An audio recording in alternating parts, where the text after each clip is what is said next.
Voyaga yetmagan shaxsni xorijga olib chiqishda ota-onaning roziligi talab etiladimi? Ha, albatta talab etiladi. O'zbekiston Respublikasi Prezidentining 4079-sonli qarori bilan tasdiqlangan nizomga muvofiq, voyaga yetmagan shaxsni xorijga olib chiqishda ota-onaning har ikkisining ham notarial tartibda tasdiqlangan roziligi talab etilishi belgilangan.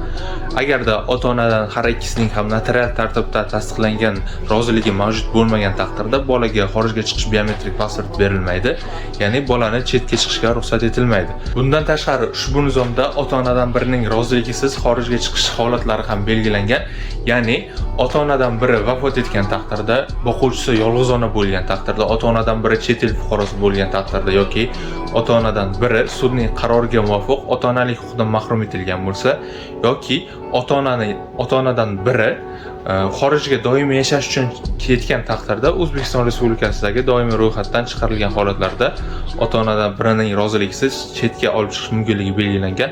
Qolgan barcha holatlarda ota-onaning har ikkisining ham roziligi talab etiladi.